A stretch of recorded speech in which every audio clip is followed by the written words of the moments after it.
Donald Trump está cercado de terraplanistas? Aquilo que a gente viu hoje faz sentido? Pode funcionar?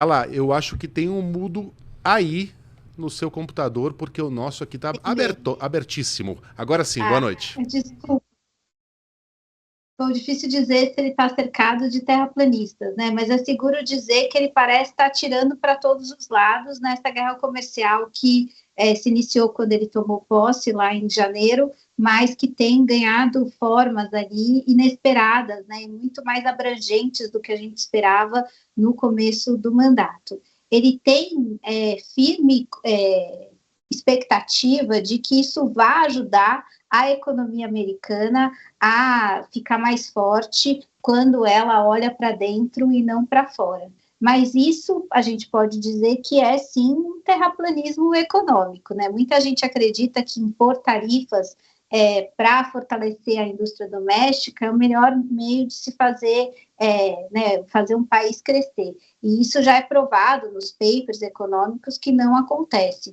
No momento em que a gente tem uma fragmentação geopolítica, na verdade, a gente tem o encarecimento dos produtos, o Zambelli falou bem, né? Não é fácil mudar a planta produtiva, e se ela for mudada de fato, isso acaba gerando mais custo, né? Especialmente para o consumidor final. E a gente sabe que em muitos casos não há nem a possibilidade de fazer mudança de produção, né? Quando a gente fala, por exemplo, de mineração ou agricultura, né? Não dá para você pegar uma mina ou uma terra, né, que produz um determinado tipo de produto, porque aquela terra tem os nutrientes necessários, enfim, para outro país. Então, o fato é que ele vai acabar, a gente vai ter um equilíbrio econômico pior nos Estados Unidos e diferente do que ele parece ter ali como objetivo.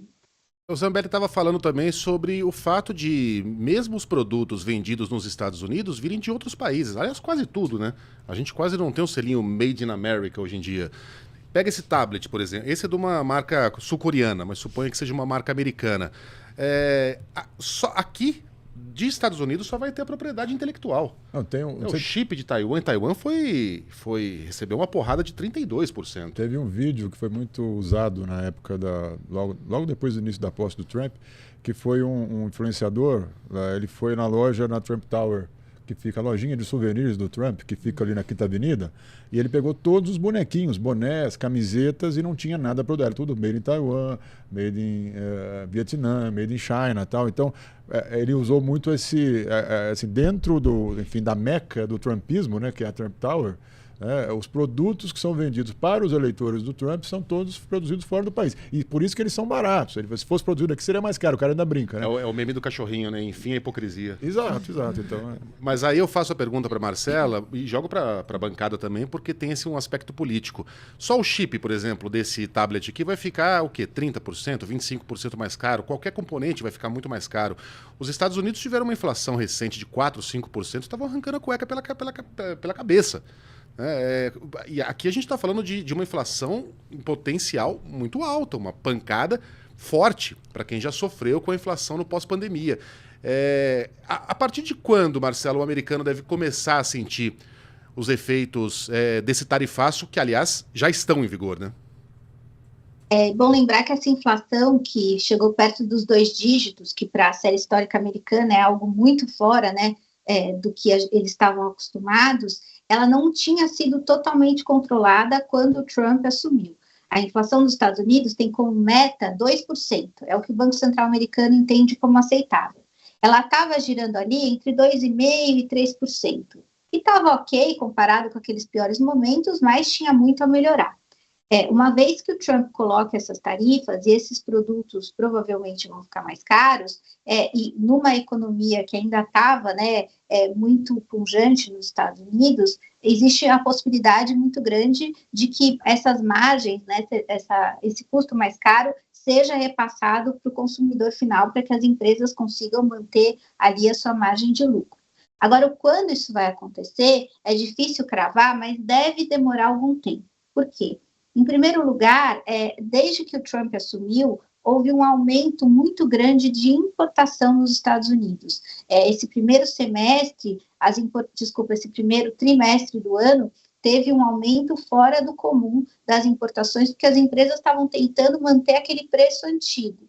Então, elas têm ainda muitos insumos em estoque ao preço do ano passado, sem as tarifas. Isso vai ser desovado aos poucos para o consumidor e provavelmente não vão ter os seus preços aumentados. A gente sabe que alguns produtos, né, aqueles mais perecíveis, esses não tem como ser feito estoque, então esses vão ser os primeiros a receber, né, esse aumento para o consumidor final, e a expectativa é que mais na virada do primeiro para o segundo semestre, a gente veja uma alta de preços ali um pouco mais pronunciada. E aí o Banco Central americano fica numa situação muito difícil, né, porque ele vai ver a inflação subindo e provavelmente a economia americana desacelerando.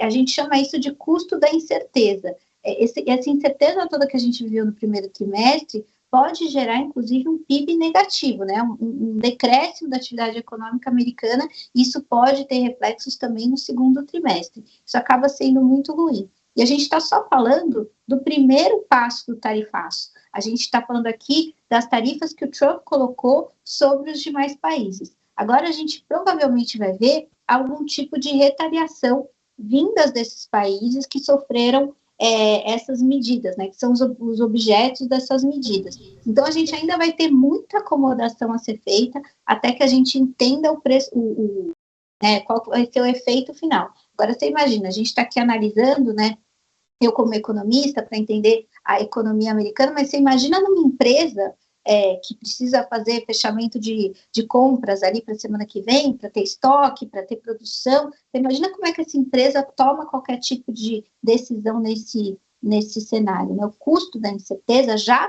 foi sentido na economia americana e deve continuar a ser sentido ao longo desse período, até que tudo se acomode e a gente tenha a palavra final em relação a isso. Que horas são na Tailândia?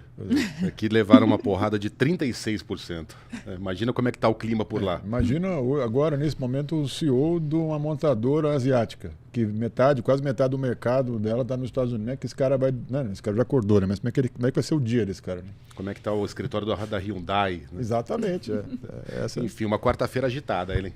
Pois é. Ô, Marcela, eu queria entender um pouquinho, tem uma outra questão nesse tarifaço do Trump que me parece importante a gente pontuar. O Trump, ele entende o tarifaço como um movimento também arrecadatório. Sim. Isso é um equívoco extremo. Ajuda a gente a explicar um pouco isso. Pois é, ele entende que com o aumento dessa cobrança, ele vai ter um aumento da arrecadação de impostos, porque afinal de contas os Estados Unidos vão cobrar muito mais sobre todos os produtos que entram naquele território.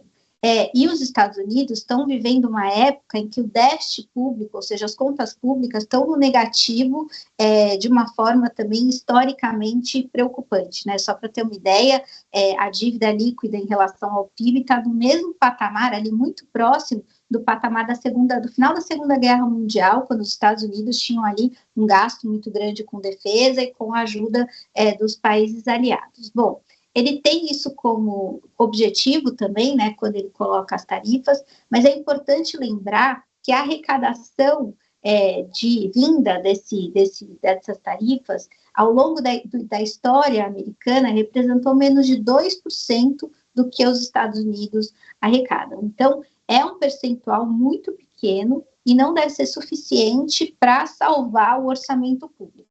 Além disso, quando a gente faz estimativas em relação à arrecadação, é necessário fazer uma estimativa que a gente chama de dinâmica. Se ele fosse colocar aumento de tarifa sobre a base de produtos que entraram, por exemplo, em 2024, a arrecadação até poderia aumentar até um determinado patamar, enfim. Mas o que provavelmente a gente vai ver é que o número de produtos importados vai diminuir. E aí, portanto, ele pode até colocar uma alíquota maior, mas ela vai acontecer sobre uma base menor. E aí tem, inclusive, um contrassenso em relação às políticas do Trump, né? Como se fosse mirar para dois lados diferentes. Por um lado, ele coloca tarifas para que as empresas não importem mais produtos estrangeiros e comecem a comprar de produtos americanos. Se isso acontecer, ele não vai cobrar nada de imposto de importação. Por outro lado, ele diz que esses impostos são para aumentar a arrecadação. mas aí isso não conversa com aquele primeiro objetivo, né? Então está tudo muito difícil de entender. A sensação que dá, né, de quem está estudando, da gente que está tentando entender os efeitos, é de que as decisões estão sendo tomadas na medida que as coisas vão acontecendo, né? Não existe um cronograma ou algo, né, um caminho já traçado para ser seguido, né, um planejamento em relação a isso, que fizesse com que a gente tivesse alguma previsibilidade adicional, né? As coisas estão vindo de forma muito abrupta, isso acaba sendo muito ruim, porque a gente não entende, de fato, nem qual é o real objetivo, né? Se é arrecadar mais ou se é fazer com que as empresas não importem e produzam nos Estados Unidos.